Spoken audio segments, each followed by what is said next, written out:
Comrades ఇవాళ రెండు ముఖ్యమైన కార్యక్రమాలు, ఒక సిడి ఆవిష్కరణ చేసుకోవడం, పుస్తక ఆవిష్కరణ చేసుకోవడం జరిగింది.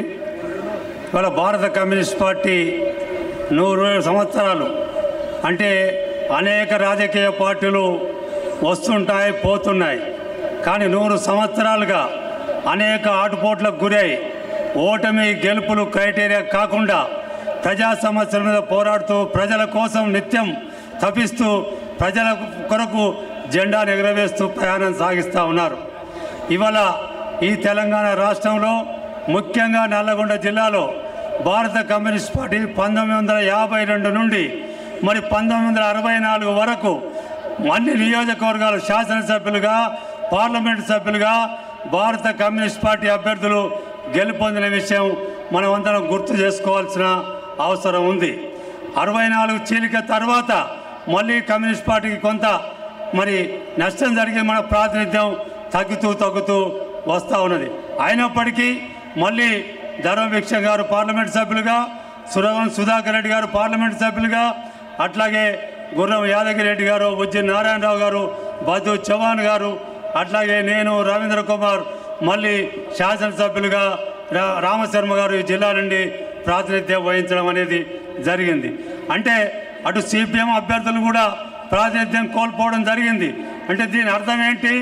1964కు పూర్వం కమ్యూనిస్ట్ పార్టీ ఐక్యంగా ఉన్నప్పుడు చీలికకు ముందు మొత్తం నల్లగొండ జిల్లా ఎర్రగొండగా ఉందన్న విషయాన్ని మనం గమనించాల్సిన అవసరం ఉంది. ఇదే పరిస్థితి ఇవాళ దేశవ్యాప్తంగా కూడా కమ్యూనిస్టులు చీలిపోయిన తర్వాత మరి మనం బలహీన పడుతూ పోయాం. అంటే ఇవాళ కమ్యూనిస్ట్ పార్టీ బలహీన పడినంత మాత్రం వల్ల ఈ పార్టీ అవసరం లేదన్న భావన ఎవరికైనా ఉందా అంటే కానే కాదు.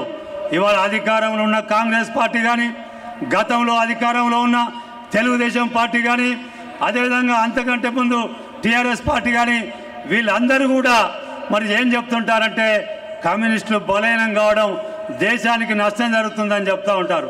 అంటే అందుకంటే ఒక మతోన్మాద పార్టీని, బీజేపీ పార్టీని నిరోధించడంలో క్రియాశీల పాత్ర వహించేది భారత కమ్యూనిస్ట్ పార్టీ. అందుకే మనం బలంగా ఉండాలి, బీజేపీ పార్టీని నిరోధించాలి.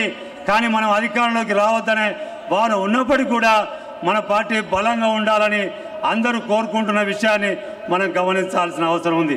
గతంలో కూడా కాంగ్రెస్ పార్టీలో అభ్యుదయ కాముకులు, అదేవిధంగా అభివృద్ధి నిరోధకులుగా 2 గ్రూపులుగా మరి చలామణి కావడానికి భారత కమ్యూనిస్ట్ పార్టీ అభ్యుదయవాదులను బలపరుస్తూ కాంగ్రెస్ పార్టీలో అభివృద్ధి నిరోధకులను ఎండగడుతూ మరి వాళ్ళ గురించి ప్రపంచానికి చాటి చెప్పడం వల్ల కాంగ్రెస్ పార్టీలో మరి అభివృద్ధి కాముకులు యంగ్టర్స్ పేరుతో వాళ్ళు మరి ముందుకు వచ్చి ఇందిరాగాంధీ మళ్ళీ 20 అంశాల ఆర్థిక కార్యక్రమంతో అధికారంలో రావడానికి అవకాశం భారత కమ్యూనిస్ట్ పార్టీ ఒక చైతన్యపూరితమైన ప్రచారం చేయడం వల్ల, ప్రజలను చైతన్యపరచడం వల్ల ఈ దేశంలో అభివృద్ధి నిరోధకులను నిరోధించగలిగాం.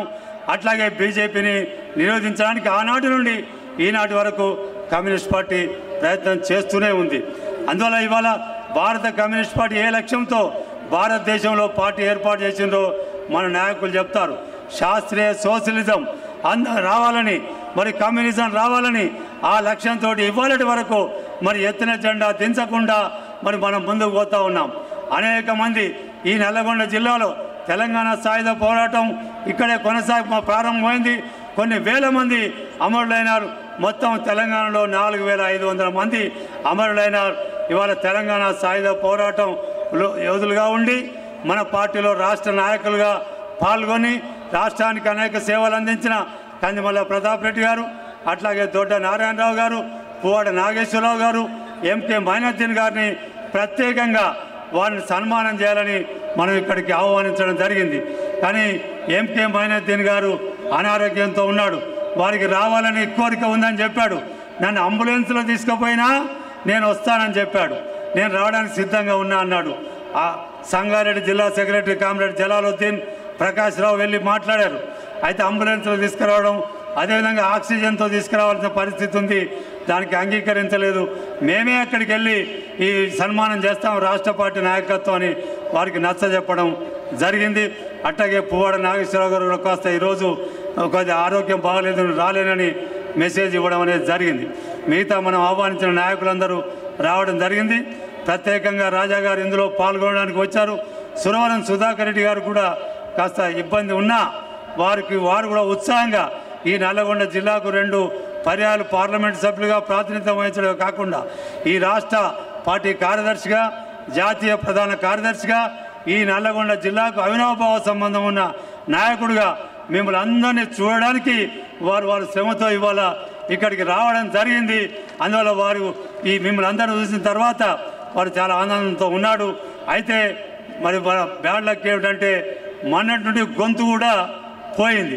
పరిస్థితి ఎట్లా ఉంటుందో అని వారు ముందుగానే వారి ఉపన్యాసాన్ని వ్రాతపూర్వకంగా ఇచ్చి నా ఉపన్యాసాన్ని మీరు కానీ ప్రభాకర్ కానీ చదివి వినిపించాల్సిన పరిస్థితి వస్తే చదవాలి నా తరపునని వారు కోరడం జరిగింది.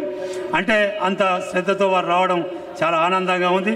అందువల్ల మరి ఎక్కువ సమయం తీసుకోకుండా మీరు ఇంత ప్రశాంతంగా కూర్చోవాలి. మీరు ఇంకా జనాలు వస్తున్నారు. మేము అనుకున్నాం మళ్ళీ సాయంకాలానికి ఇబ్బంది అవుతుందని 2 గంటలకు కొద్ది దూరం ర్యాలీ పెట్టి 3 గంటలకు బహిరంగ సభ స్టార్ట్ చేసి ఒక 2-3 గంటల్లో పూర్తి చేయాలని భావించాం. కొద్దిగా ఆలస్యమైన మన నాయకులు అందరు వేదిక మీద ఉన్నందరూ ఏం మాట్లాడరు.